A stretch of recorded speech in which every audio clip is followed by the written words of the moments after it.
এখানে আমাদের কী আছে জানেন তো? এটা ছোট ছোট করে মাংস কেটেছি আমি এখানে। এখানে রসুন, পেঁয়াজ, আদা দেওয়া হয়েছে। এখন আমি তেল দিয়ে, অল্প তেল দিয়ে এটাকে মিক্সড করছি, ভাজছি। তারপরে দেবো হলো একটু কাজু।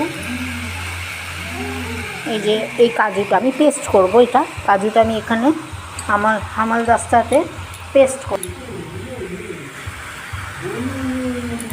এখানে পেস্ট করব। দেখুন এটা ভাজা হচ্ছে। তো হামালদিস্তাতে আমার এটা বাটা হয়ে গেছে, মানে থেতো করে ফেলেছি।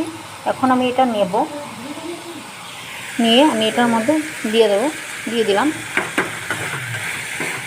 এখানে আরও কিছু দেব, আপনারা দেখতে থাকুন। এটার মধ্যে আমি আরেকটা জিনিস দেবো, যে একটু ঘি আমি দেবো পরে, আবার একটু দেবো পরে, কিন্তু এখন আমি অল্প করে দিয়েছি। তো আপনারা আপনাদের হিসাবে দেবেন ঘিটা। আমি যেহেতু একটু কম মশলা তেল খাই, তার জন্য আমি সেইভাবে করি। তো ভাল লাগে, গন্ধটা মাংসের সাথে মিশবে, দারুণ লাগবে। দেখুন আমি কাঁচা লঙ্কা কেটে দিয়েছি, কাটাটা দেখাইনি যেহেতু বা হাত দিয়ে আমি আমার ক্যামেরাটাকে ধরেছি। আর এখানে ক্যাপসিকাম আছে, এখানে এই যে রেড কালারের ক্যাপসিকাম দিয়েছি আর গ্রিন কালারের ক্যাপসিকাম দিয়েছি। এটা একটু ভাজা হচ্ছে, ভাজাটা একটু ভালো করে করবেন যেন এটার মধ্যে রান্নাটা হয়ে যায়। এখন দেখুন আমি কি অ্যাড করছি, দুধ। এখানে দুধ আছে আমার, এই দুধটা আমি এখানে ঢেলে দিচ্ছি। জলের বদলা কিন্তু আপনারা দুধ দেবেন, ঠিক আছে? তো তখন খেতে ভালো লাগবে। এটা পুরোটা জলের মানে দুধের মধ্যে বয়েল হবে। গ্যাসটাকে কমিয়ে দেবেন। রান্না করতে করতে আরেকটা জিনিস দেখাচ্ছি আপনাকে। আমার ঘরটা বেশিরভাগই অগোছানো থাকে। তো এই যে আমার ছোট্ট সোনা এসছে, এই দেখুন ও খাচ্ছে। কী খাচ্ছ তুমি? এই যে আবার তাকাচ্ছে, কী খাচ্ছ তুমি? এই যে ও খাচ্ছে। ও এসছে তো আমার নাতি, মেঝো ভাসুরের ছেলের বউ। আপনি ওনার রান্না দেখেছেন আপনারা। হাজব্যান্ড বসা। চলুন তবে আবার রান্নাতে এসে গেলাম। তো রান্নাটা আমার হচ্ছে। এখানে কি দিলাম? বাদাম দিলাম, কিশমিশ দিলাম, ক্যাপসিকাম দিলাম, আরও কিছু দেব, দেখতে থাকুন। এখানে দিয়ে দিয়েছি। তো এখন আমি নাড়াচ্ছি আবার।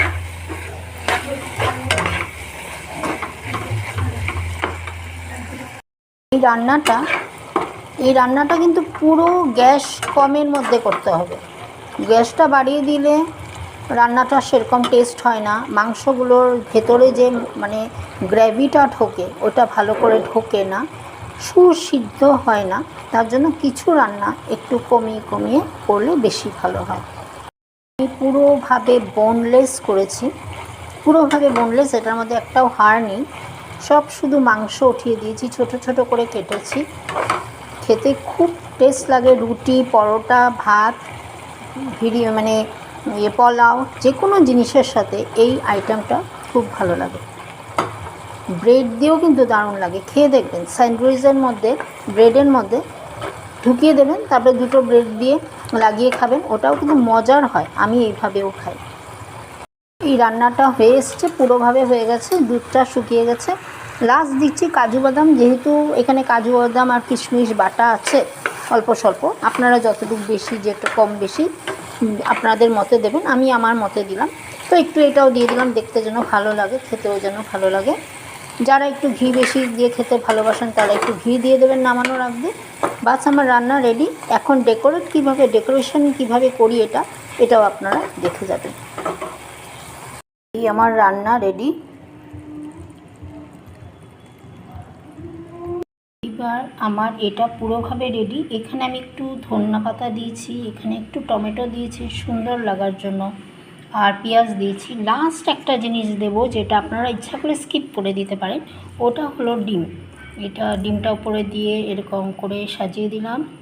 এই হয়ে গেল আমার রান্না রেডি। দারুণ হয়েছে রান্নাটা। আমি তার আগে একটু টেস্ট করে দেখেছি। তো আপনারা এরকম বানাবেন আর খেয়ে বলবেন কেমন খেলেন রান্নাটা।